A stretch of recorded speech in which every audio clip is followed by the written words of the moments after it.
Ikuti forum bual bicara bagi membincangkan isu yang sedang hangat diperkatakan pada masa kini, iaitu pembelian panik semasa COVID-19 bersama dengan ahli panel jemputan.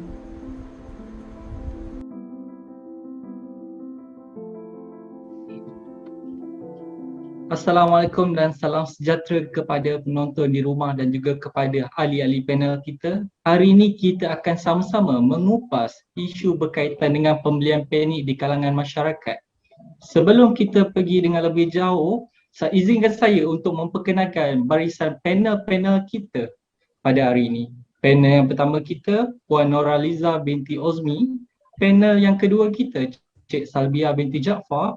Panel kita yang ketiga, Encik Dini Ashraf bin Abu Bakar. Dan panel terakhir kita pada malam ini, Puan Zahila binti Hamad. Terima kasih kepada semuanya kerana sudi bersama-sama membincangkan isu semasa yang sering diperkatakan bila terjadinya Perintah Kawalan Pergerakan diumumkan. Bagi meneruskan perbincangan mengenai topik kita pada hari ini, saya mempersilakan panel kita yang pertama untuk menyuarakan pendapat tentang apa sebenarnya pembelian panik yang berlaku sekarang ini. Silakan Puan. Terima kasih Mr. Moderator. Sebelum kita pergi lebih jauh, mungkin elok kalau kita lihat dahulu apakah yang dimaksudkan pembelian panik.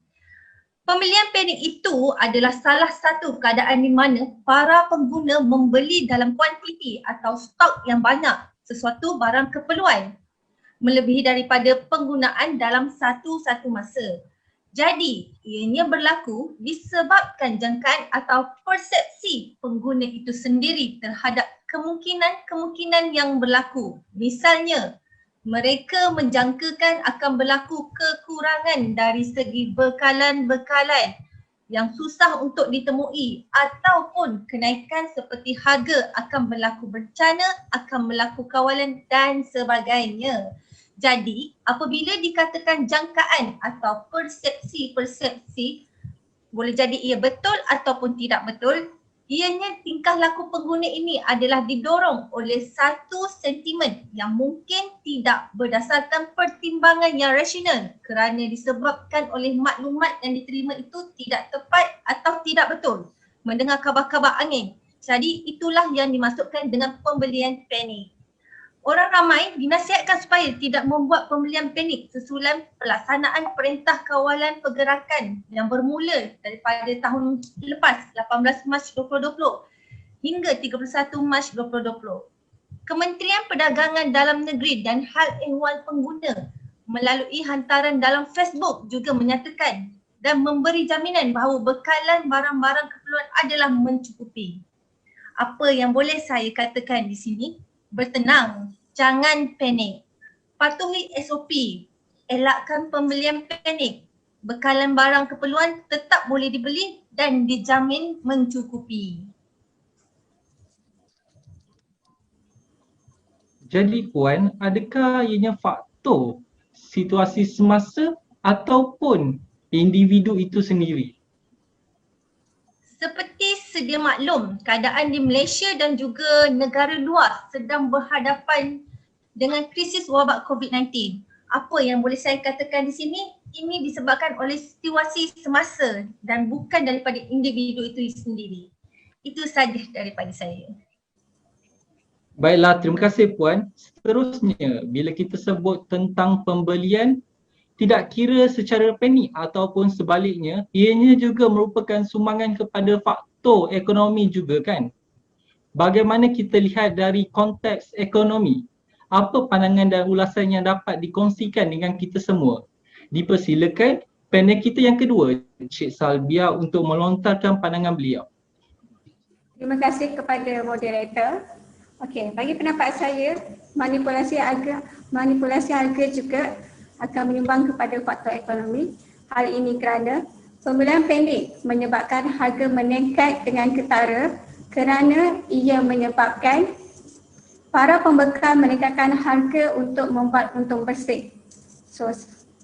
Suasana panik dan kelang kabut akan menyebabkan ada segelintir peniaga yang tidak bertanggungjawab mengambil kesempatan melakukan pencatuan dan mengawal harga barang serta bekalan barangan demi meraih keuntungan yang sangat lumayan. Sebagai contoh, peniaga menaikkan harga barangan keperluan asas seperti tepung, minyak, beras dan lain-lain.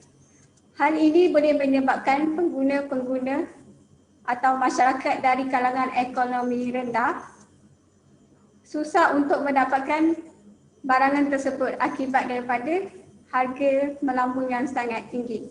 Selain itu juga, harga shilling sesetengah barangan asas melambung dan di luar kawalan. Sebagai contoh adalah pelitup muka. Pelitup muka adalah sangat penting apabila pada 1 hari bulan 8 tahun 2020, kerajaan mewajibkan kepada semua masyarakat untuk memakai pelitup muka apabila keluar daripada rumah dan berada di kawasan-kawasan yang sangat sesak.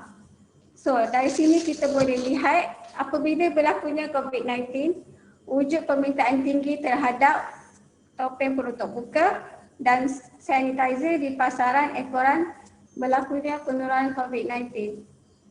Sebagai contoh, pelitup muka akan naik harga, akan dinaikkan harga bagi peniaga-peniaga yang tidak bertanggungjawab dan mengambil kesempatan untuk menaikkan harga pelitup muka, di mana harga sekeping pelitup muka dijual RM2 sekeping.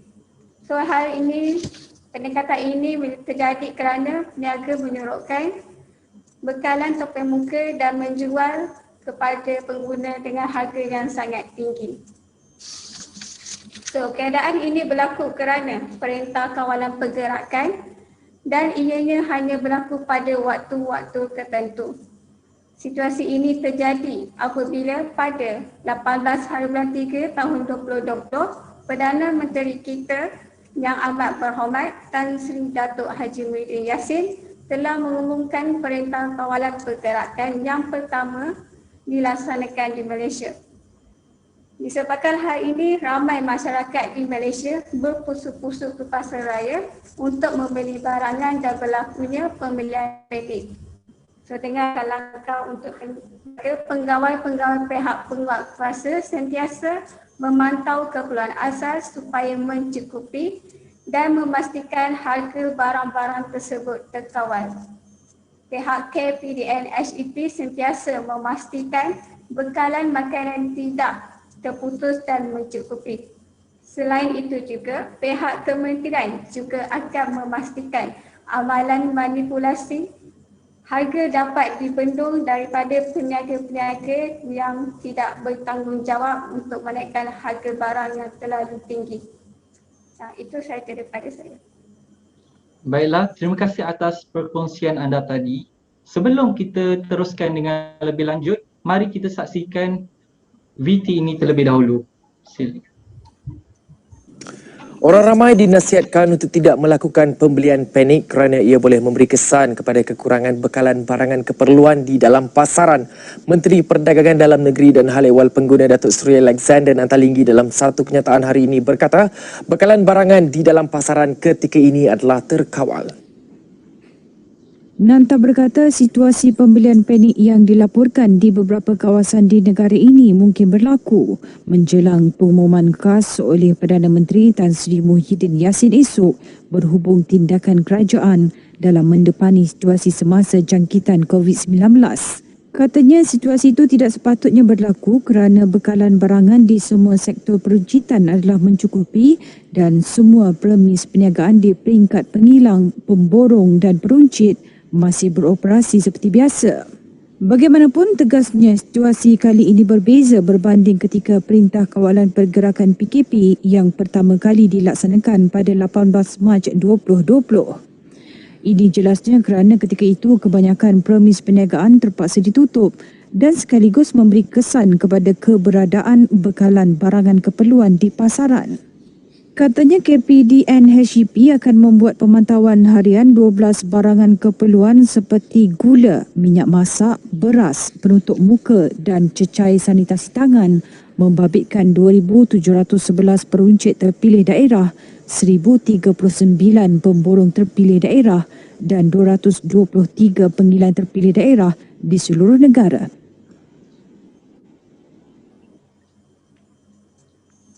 Okey, dari VT yang dipaparkan sebentar tadi, jelas diberitahu mengenai bekalan makanan sentiasa mencukupi dan pantauan dari pihak berwajib iaitu KPDN, HEP juga memainkan peranan bagi menangani isu harga melambung dan bekalan tidak mencukupi.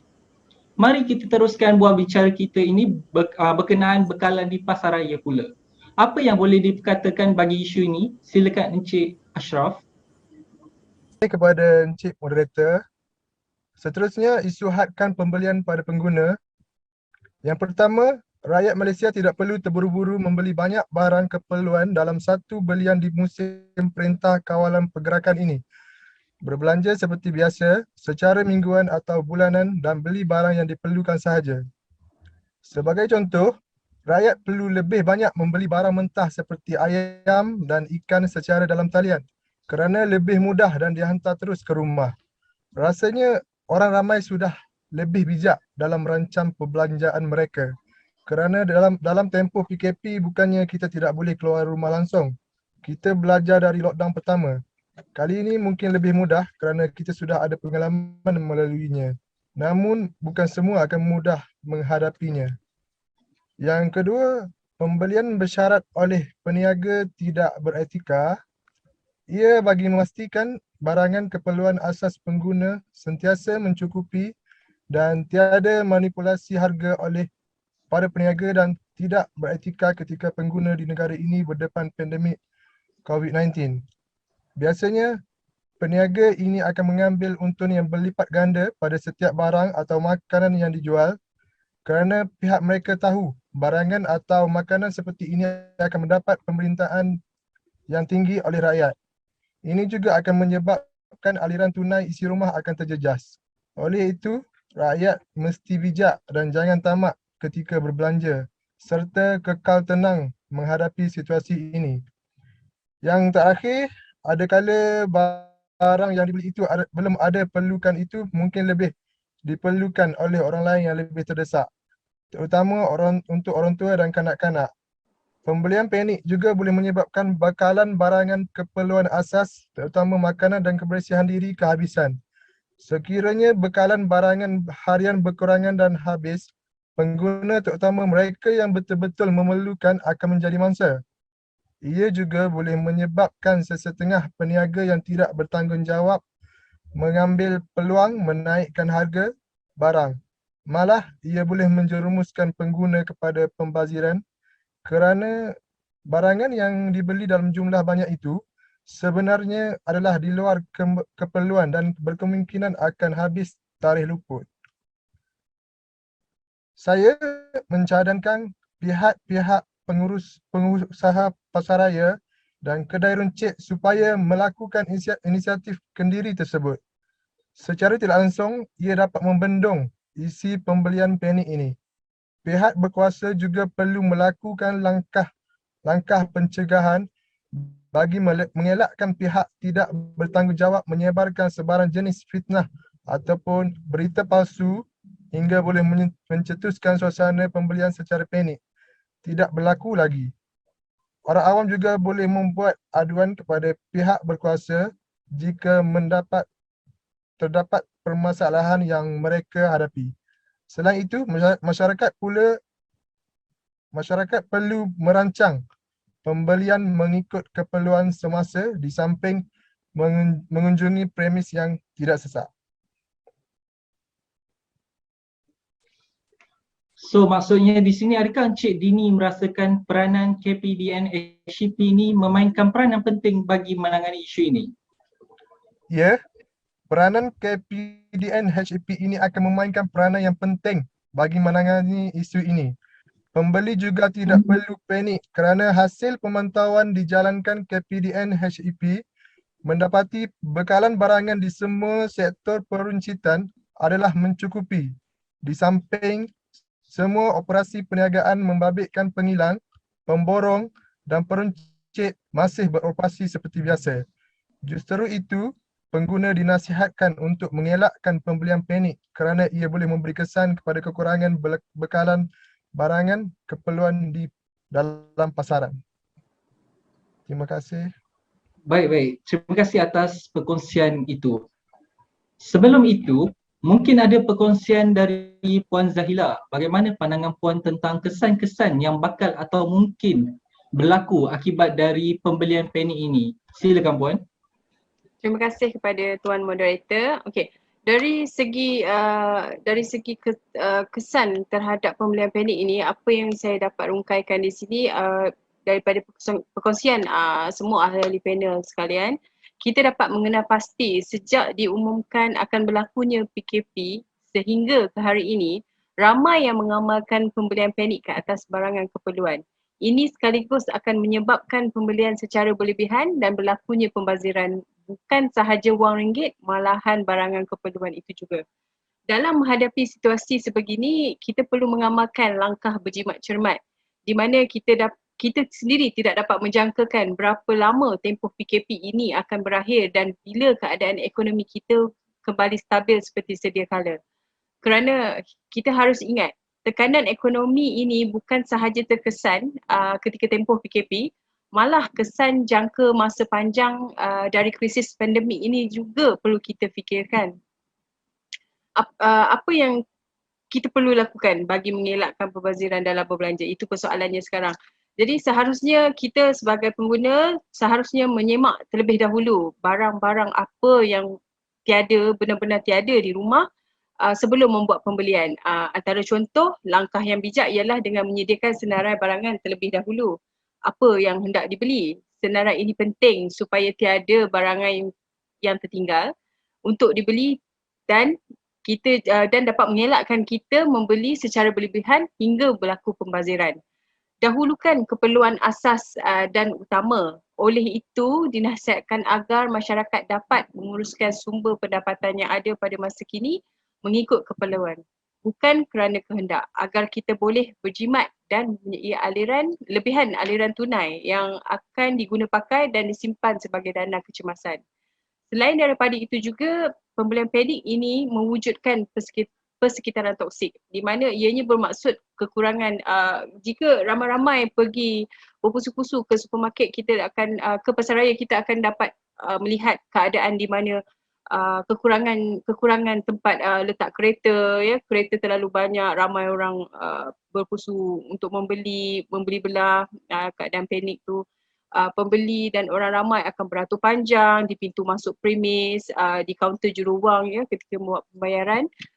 Kita dapat lihat rak-rak yang kosong bila ramai orang membuat pembelian, memang rak akan kosong dan secara logik pekerja-pekerja tidak akan dapat untuk restock semula di kaunter di rak dan yang membuatkan individu itu sendiri wujudnya perasaan cemas, takut, terdesak dalam memberi barangan keperluan. Jika keadaan panik ini tidak dibendung, nescaya ianya boleh menyebabkan keadaan lebih buruk hingga boleh berlakunya tolak-menolak, salah faham, konflik dan persenjataan. Itu di dalam premis akan berlaku, pasti akan berlaku begitu jika seseorang individu akan berasa tidak puas hati, dia menginginkan barang itu tapi barang tu hanya ada satu unit, so benda tu akan membuatkan keadaan bertambah buruk sewaktu itu. Jadi memang tidak dinafikan menjadi fitrah manusia untuk berasa gelisah apabila menghadapi keadaan tidak menentu dan di luar kawalan mereka sendiri. Seperkara lagi yang boleh saya kongsikan kesan daripada pembelian panik ini, kita ambil contoh seperti sesuatu barang tu, dia mempunyai tempoh hayat di mana dia tidak boleh lagi dimakan atau digunakan apabila mencecah tempoh tersebut. Makanan yang cepat rosak yang saya boleh ambil contoh adalah seperti roti. Di mana pada tahun PKP tahun lepas lah, kita ambil contoh kecoh seketika pembelian panik roti Gardenia sampai beratur awal pagi untuk mendapatkan roti. Mereka mengambil berbuku-buku roti Walhal, satu pack pun boleh tentu habis satu keluarga ya. Tetapi kerana perasaan panik tu tercetus, keadaan pembelian itu yang akhirnya membawa kepada pembaziran. So pembaziran ini secara tidak langsung akan memenuhi tong sampah ya, tempat-tempat pelupusan sampah akan dipenuhi dengan cepat. So langkah yang tidak baik ini dengan wujudnya longgokkan sampah ni, dia akan membuatkan kelestarian bumi kita bagi jangka masa panjang. Kita semua perlu peka dengan alam sekitar dan bumi kita ni semakin tua, tuan puan-puan. So boleh dikatakan dah tak mampu untuk menampung lagi sampah-sampah yang manusia lakukan kepada alam sekitar buat masa ni. So dari segi kesan yang saya dapat explain, itulah 3 tadi. Dari segi pembaziran kewangan, di mana keadaan persekitaran toksik yang kita akan wujudkan secara tak langsung, dan juga orang kata tempoh hayat satu makanan yang akan membawa kepada pembaziran. Itu saja daripada saya. Terima kasih. Terima kasih atas perkongsian yang sangat-sangat padat sebentar tadi Puan. Kita semakin hampir ke penghujung bual bicara, dan apa yang saya boleh rumuskan di sini adalah pembelian panik ini pada pandangan saya ia hanya satu kegiatan yang tidak sihat yang diamalkan di kalangan masyarakat semua, serta sebaik-baiknya jadilah pengguna yang bijak dalam membuat perancangan pembelian barangan keperluan anda. Akhir kata, terima kasih yang tidak terhingga kepada semua panel yang terlibat dalam bual bicara ini. Sehingga kita berjumpa lagi di dalam segmen yang akan datang. Assalamualaikum dan selamat malam.